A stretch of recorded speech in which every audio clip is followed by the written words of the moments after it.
Dios los bendiga, bendiciones a todos. Bueno, esperando en el Señor de que todos estén bien de salud, que estén bien espiritualmente, emocionalmente, para este inicio de semana.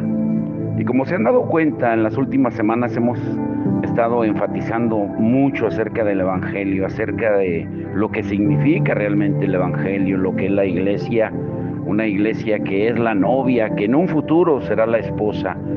Y hemos hablado también del novio, que es Cristo, y de que Él lo que significa para cada uno de nosotros. Dice la palabra de Dios, la Biblia, que Dios es amor. Primera de Juan 4:8 dice que el que no ama es porque no ha conocido a Dios. Pero ¿alguna vez te has preguntado qué es lo que no hemos captado todavía? Si lo piensas bien, eso es una locura. El Dios del universo, el creador de todo, de las galaxias, de los árboles, de todo lo que existe, nos ama con un amor radical, incondicional y autosacrificado. Pero ¿cuál es nuestra típica respuesta? Vamos a la iglesia, cantamos las canciones que debemos de cantar, nos gozamos las 2 horas o 2 horas y media que pasemos ahí, y tratamos de no decir malas palabras, de comportarnos rectos mientras estamos ahí, pero después de ahí, ¿qué sigue?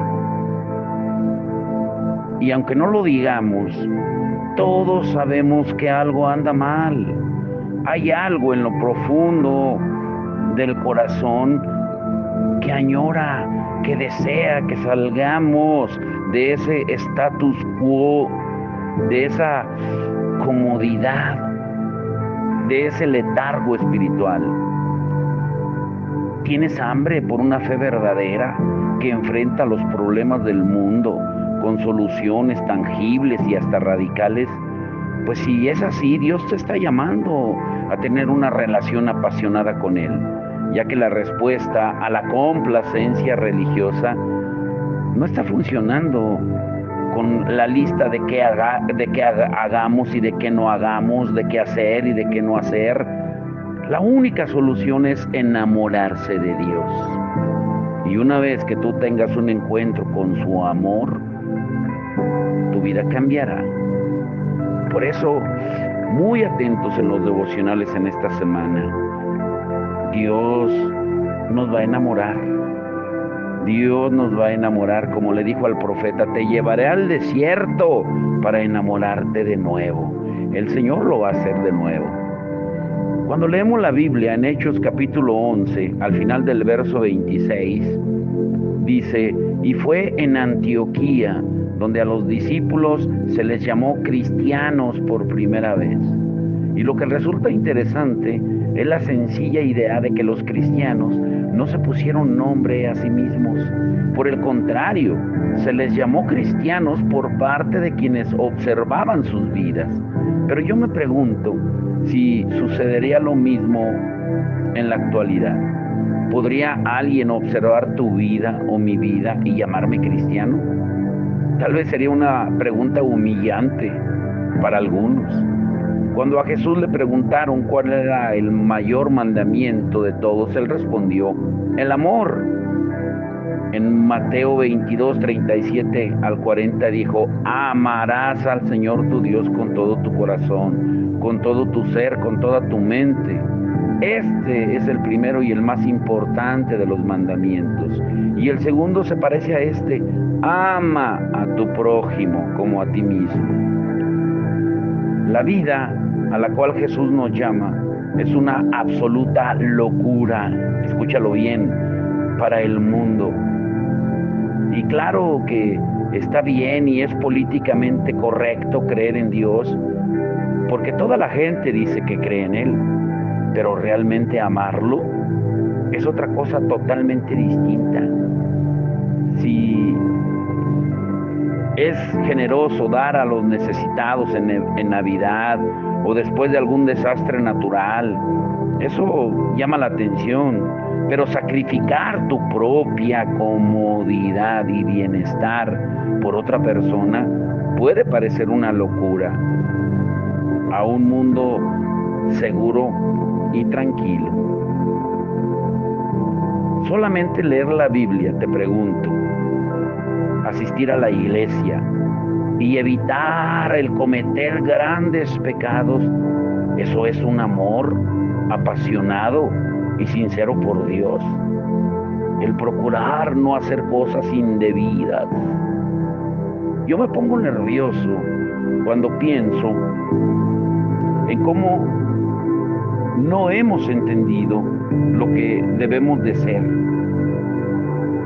Y me pongo triste cuando pienso en cómo no estamos entendiendo todo lo que Dios quiere para el pueblo, al cual amó tanto que murió por él.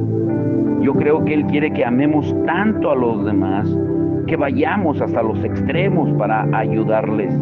Yo creo que Él quiere que seamos conocidos por nuestro dar de nuestro tiempo, de nuestro dinero, de nuestras capacidades, y que comencemos un movimiento de iglesias dadoras. Y al hacerlo, podemos aliviar el sufrimiento en el mundo y cambiar la reputación de la novia de Él, que muchas veces parece una novia solo interesada. Algunas personas, hasta en la iglesia, me han dicho claramente: usted está loco. Pero yo no me imagino mi vida ni la de mi familia dedicada a otra cosa que no sea la visión de Dios, que es más grande que cualquier otra visión que yo pudiera tener. Necesitamos dejar de dar excusas a las personas para no creer en Dios. Probablemente hayas escuchado la expresión: yo creo en Dios, pero no en la religión organizada. Creo que la gente no diría eso si la iglesia viviera realmente como es llamada a vivir. La expresión cambiaría y sería: no puedo negar lo que hace la iglesia, pero no creo en su Dios. Al menos entonces ellos abordarían su rechazo de Dios en lugar de utilizar a la iglesia como chivo expiatorio. Veremos cómo nos llama la Biblia a vivir nuestra vida. Es importante que midamos nuestra salud espiritual por las personas que nos rodean, quienes son muy parecidas a nosotros. Pero para comenzar este viaje, en primer lugar, debemos abordar nuestra perspectiva de Dios y como consecuencia de nosotros mismos. Sin embargo, antes de ver lo que es incorrecto y afrontarlo, necesitamos entender algo. El problema central no es el hecho de que seamos cristianos tibios, a medias o estancados. El problema de todo está en por qué somos así, y se debe a que tenemos una perspectiva imprecisa de Dios. Lo consideramos un ser bueno, benevolente, que se queda satisfecho cuando las personas se las arreglan para encajarlo a Él en sus vidas de alguna pequeña manera. Olvidamos que Dios nunca tuvo una crisis de identidad. Él sabe que Él es grande y que merece estar en el centro de nuestra vida.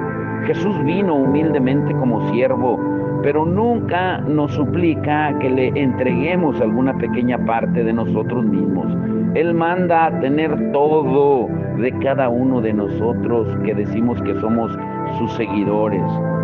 El apóstol Pablo, cuando le escribe a la iglesia de Corinto, 7 veces les menciona acerca de las locuras del Evangelio. Y por cierto, el título de hoy es el Evangelio, loco amor. Escúchalo bien, el Evangelio, loco amor. Y escuchen lo que Pablo dice. 7 veces Pablo menciona la locura del Evangelio. Se las voy a leer las 7 escrituras. Primera de Corintios 1:18 dice: porque la palabra de la cruz es locura a los que se pierden, pero a los que se salvan, esto es a nosotros, es poder de Dios.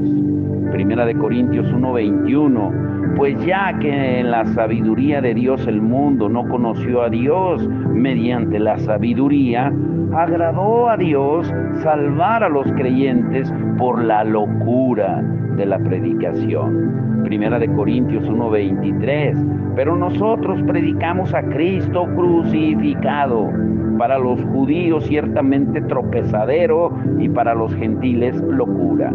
Primera de Corintios 2:14, pero el hombre natural no percibe las cosas que son del Espíritu de Dios, porque para él son locura, y no las puede entender porque se han de discernir espiritualmente. Segunda de Corintios 11:1, ojalá me toleraran un poco de locura, sí, tolérenme. Segunda de Corintios 11:17, lo que hablo no lo hablo según el Señor, sino como en locura, con esta confianza de gloriarme.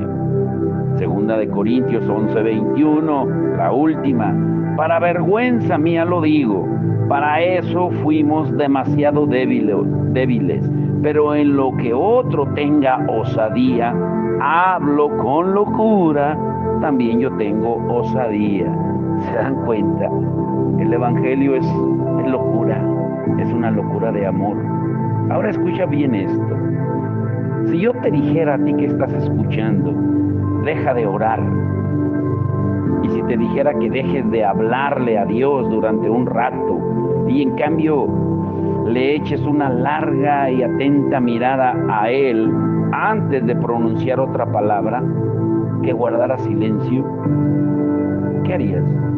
Salomón, en Eclesiastés 5:2, nos advirtió que no nos apresuráramos a entrar en la presencia de Dios con palabras.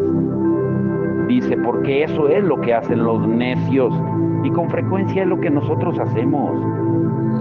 Somos una cultura que se apoya más en la tecnología que en la comunidad. Una sociedad en la cual las palabras habladas y escritas son baratas, fáciles de expresar y excesivas. Nuestra cultura dice que cualquier cosa vale. Casi ni se oye del temor de Dios. Somos lentos para escuchar, rápidos para hablar y rápidos para enojarnos. El hombre sabio se acerca a Dios sin pronunciar palabra y permanece maravillado ante Él. Y puede parecer una cosa difícil o inútil tal vez mirar al Dios invisible, pero Romanos 1:20 nos dice que por medio de la creación vemos las cualidades invisibles y la naturaleza divina de Él. ¿Has pensado alguna vez en lo diverso y creativo que es Dios? Él no tenía por qué haber hecho cientos de clases distintas de frutas, pero lo hizo.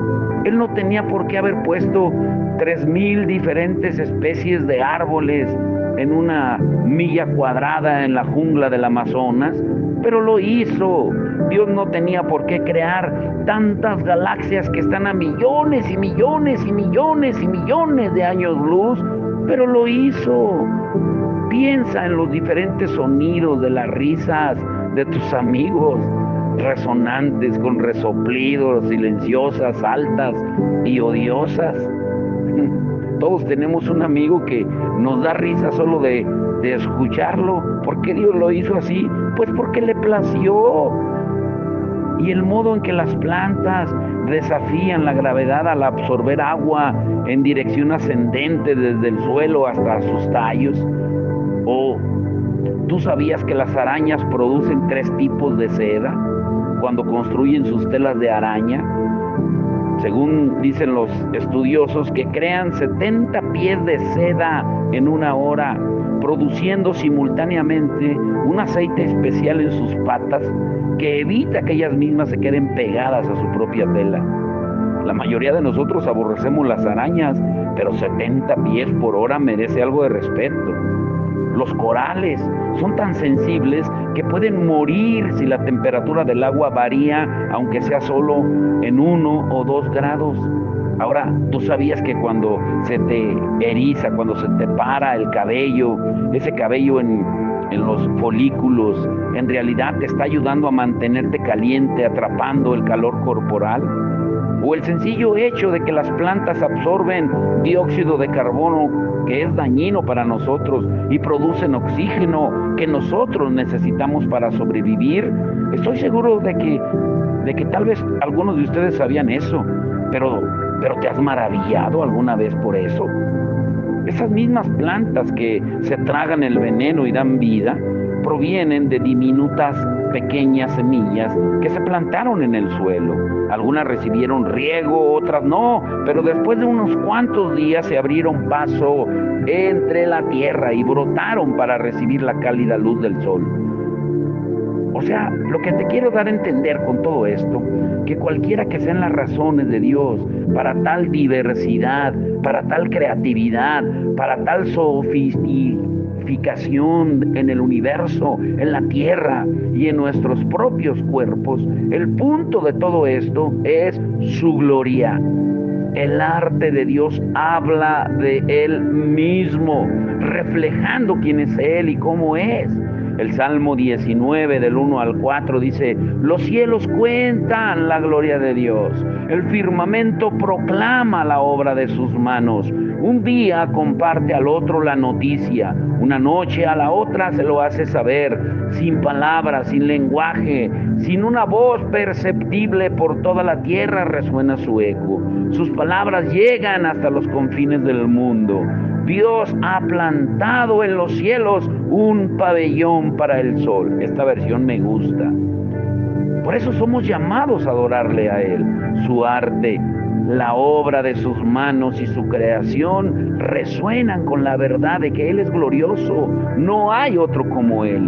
Él es el Rey de Reyes, el principio y el fin, aquel que fue y que es y que ha de venir.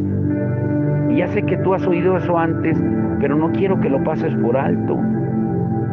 Yo mismo batallo a veces con cómo responder adecuadamente a la magnitud de Dios en un mundo que está inclinado a ignorarlo o solamente tolerarlo. Pero grábate bien esto: Dios no será tolerado. Él nos manda que le adoremos y le temamos. Pero hoy en día hay una epidemia de amnesia espiritual y ninguno de nosotros es inmune a ella. A pesar de los muchos detalles fascinantes que aprendemos sobre la creación de Dios, a pesar de las muchas fotografías que vemos de las galaxias, últimamente con esos telescopios poderosos que el hombre ha creado para ver las creaciones de Dios, a pesar de los muchos atardeceres que observamos, lo seguimos olvidando. La mayoría de nosotros sabe que debemos de amar y temer a Dios, que debemos de leer nuestras Biblias, que debemos orar a fin de poder llegar a conocerle mejor a Él, que debemos de adorarle con nuestra vida, pero practicarlo, ese es el verdadero desafío. Nos confunde cuando amar a Dios es difícil. ¿Acaso no debería ser fácil amar a un Dios tan maravilloso? Cuando amamos a Dios porque sentimos que deberíamos amarlo, en lugar de amar genuinamente con todo nuestro ser, hemos olvidado quién es Dios realmente. Nuestra amnesia se demuestra una vez más. Ahora, yo les voy a abrir mi corazón también. Y puede que suene no muy cristiano el decirles que yo en algunas madrugadas cuando me levanto, yo no tengo ganas de amar a Dios, o que sencillamente me olvido de hacerlo. Pero así es. En nuestro mundo, donde cientos de cosas nos distraen de Dios, tenemos que acordarnos de Él intencional y regularmente.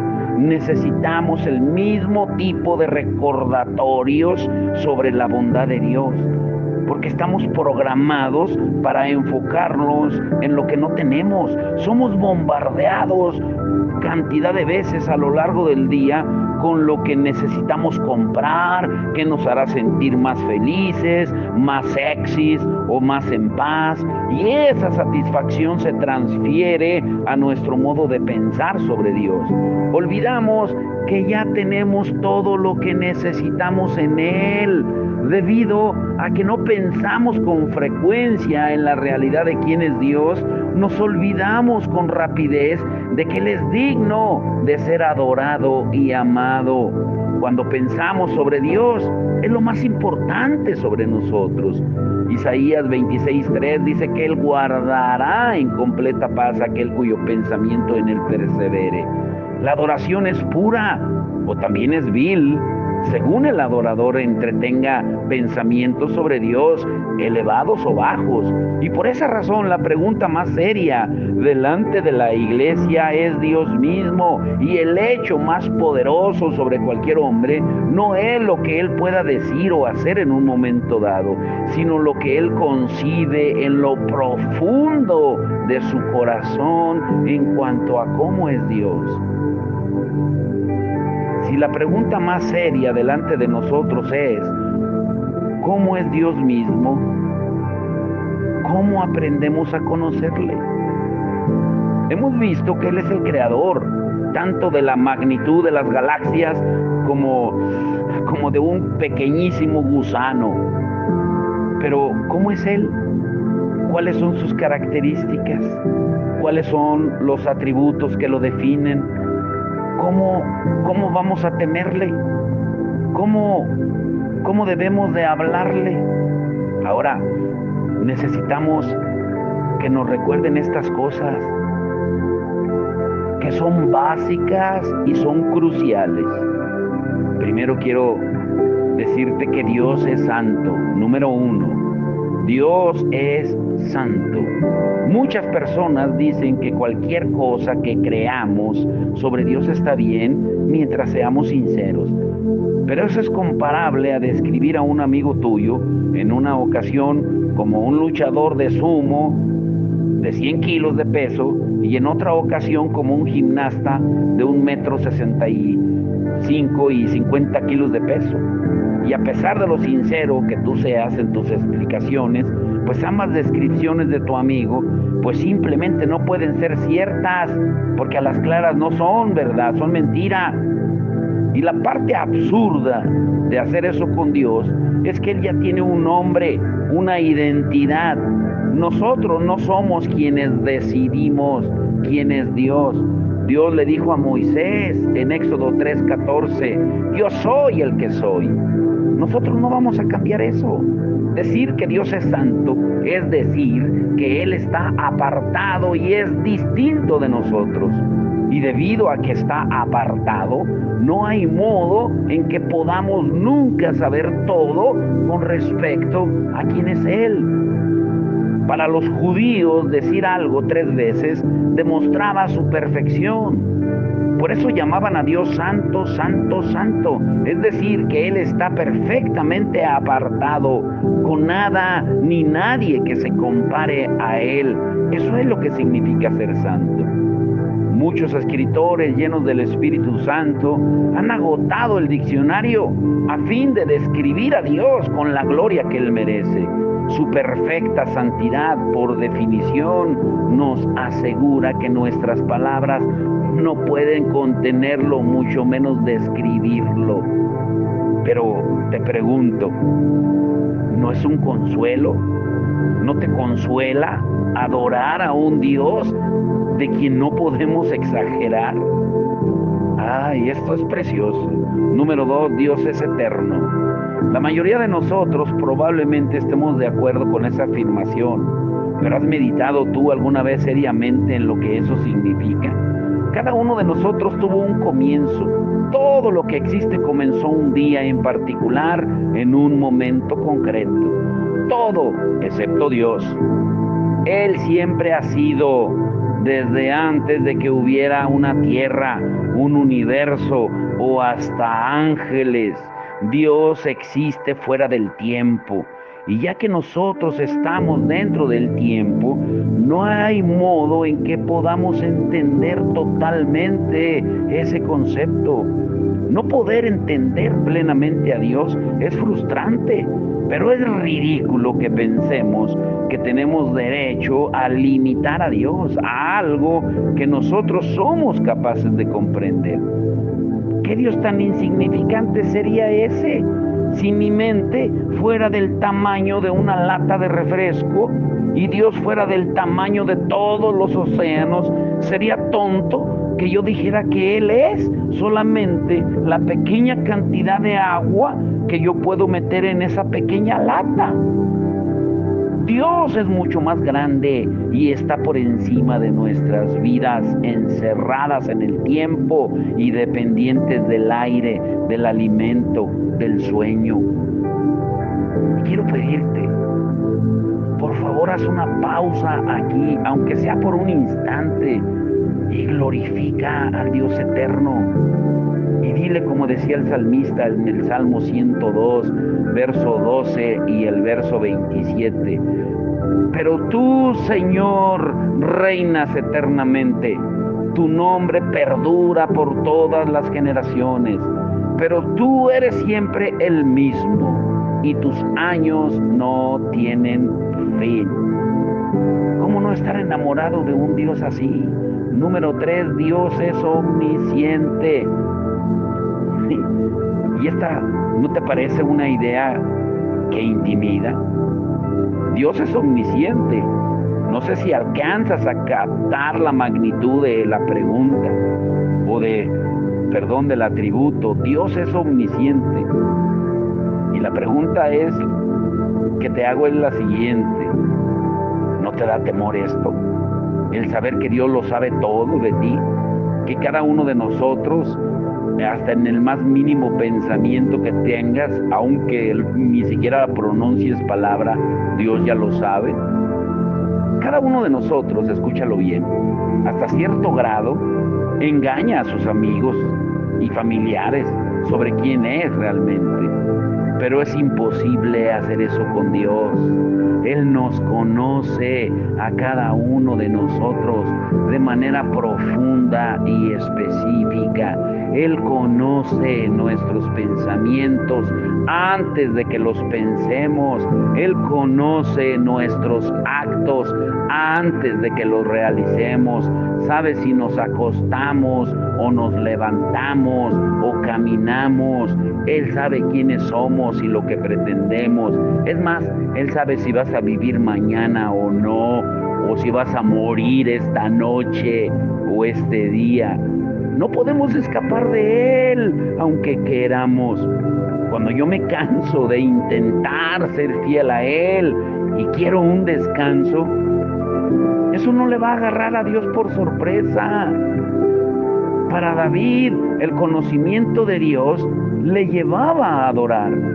Él lo consideraba maravilloso e importante y escribió en el Salmo 139 que aún en la oscuridad él no podía ocultarse de Dios, que cuando estaba en el vientre de su madre, Dios estaba ahí. Hebreos 4:13 dice, ninguna cosa creada escapa a la vista de Dios. Todo está al descubierto, expuesto a los ojos de aquel a quien hemos de rendir cuentas. Uy, da que pensar, comprender que este es el mismo Dios que es santo y eterno, el creador de miles de millones de galaxias y de miles de especies de árboles en el bosque. Es el Dios que se toma tiempo para saber todos los pequeños detalles sobre cada uno de nosotros. Él no tiene por qué conocernos tan bien, pero escoge hacerlo. Número 4, Dios es todopoderoso. Colosenses 1:16 nos dice que todo fue creado para Dios, porque por medio de Él fueron creadas todas las cosas en el cielo y en la tierra, visibles e invisibles, sean tronos, poderes, principados o autoridades. Todo ha sido creado por medio de Él y para Él. Y te pregunto, ¿acaso no vivimos en cambio como si Dios fuese creado para nosotros, para hacer lo que nosotros pedimos, para bendecirnos a nosotros y para cuidar de nuestros seres queridos? El Salmo 115, verso 3 revela, nuestro Dios está en los cielos y puede hacer lo que le plazca, lo que le parezca. Pero pero seguimos cuestionándolo. Ay, Señor, ¿por qué me hiciste con este cuerpo en lugar de ese como ese otro? ¿Por qué hay tantas personas que mueren de hambre? ¿Por qué hay tantos planetas sin nada vivo en ellos? ¿Por qué está tan estropeada mi familia, tan destruida? ¿Por qué no haces más obvio a las personas que te necesitan?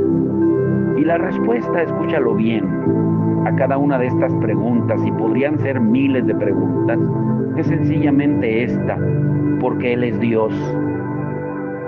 Él tiene más derecho que preguntarnos a nosotros del por qué tantas personas mueren de hambre. Por mucho que queramos que Dios explique ante nosotros su creación, no estamos en posición de demandar que Él nos rinda cuentas a nosotros. Daniel 4:35 dice: ninguno de los pueblos de la tierra merece ser tomado en cuenta. Dios hace lo que quiere con los poderes celestiales y con los pueblos de la tierra. No hay quien se oponga a su poder, ni quien le pida cuentas de sus actos. Te pregunto, ¿puedes tú adorar a un Dios que está obligado a explicarte el por qué hace las cosas? ¿Podría tu arrogancia, tu orgullo, hacerte creer que Dios te debe una explicación? ¿Realmente crees que comparados con Dios, ninguno de los pueblos de la tierra merece ser tomado en cuenta, incluidos nosotros?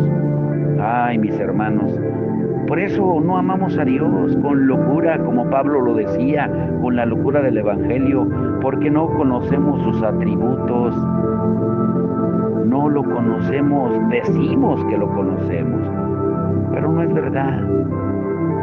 Número 5, Dios es justo. Una definición de justicia es recompensa y castigo merecido.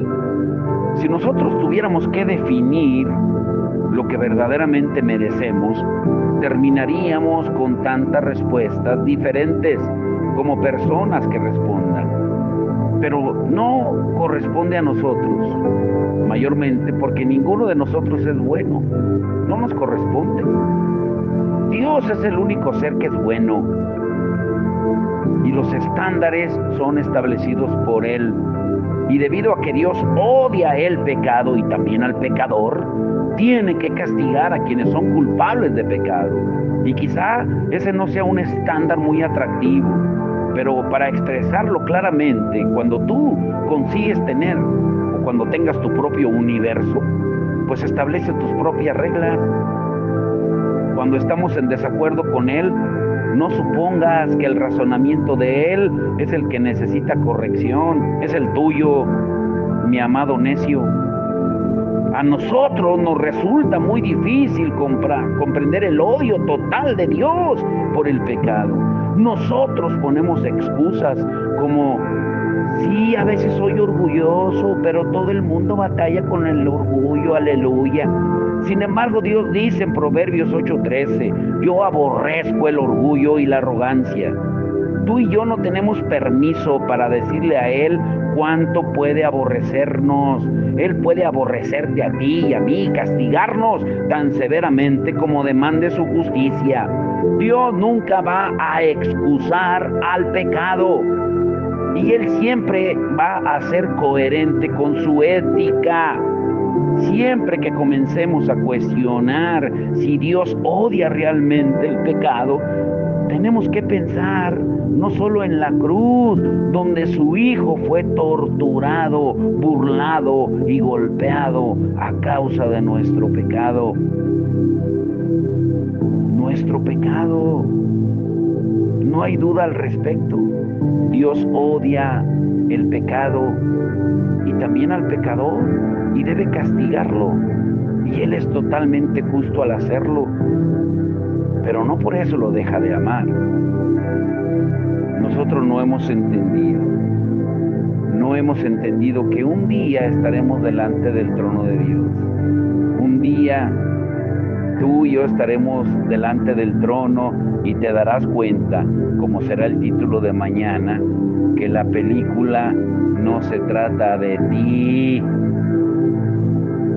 La película se trata de Dios. La película se trata de Dios, no de ti, no de mí. Padre, en el nombre de Jesús, te damos gracias por este inicio de semana, Señor, de tu palabra, que ya lo comenzamos, Señor, con la predicación de tu palabra, Señor, de la novia enamorada a tu iglesia o interesada, Señor. Pero hoy tú nos hablas, Señor, de verdad que el Evangelio es locura. Y es locura porque cuando analizamos los atributos que tú tienes, como hoy lo hicimos, Señor, nos damos cuenta porque Pablo decía que el Evangelio es un loco amor por ti. Porque tu amor nos aprisiona, tu amor se empodera de cada uno de nosotros y no podemos callar, Señor, lo que tú haces en cada uno de nosotros. No podemos callar porque es como un fuego que quema, Señor. No podemos quedarnos impávidos de ayudar a los necesitados, Señor, cuando de verdad está el amor tuyo en nosotros. Por eso nos has impresionado estos días con las manifestaciones de amor en tu pueblo, Señor. Señor, porque tú tienes cuidado de todo y lo has demostrado. Porque tú quieres que tu evangelio se siga extendiendo. Y te damos gloria y honra, te exaltamos por todo lo que haces y bendecimos a cada hermano y hermana, Señor, que cada día se esfuerzan por nutrirse de tu palabra, de enamorarse más de ti. Porque el que te conoce, Señor, ama, porque tú eres amor.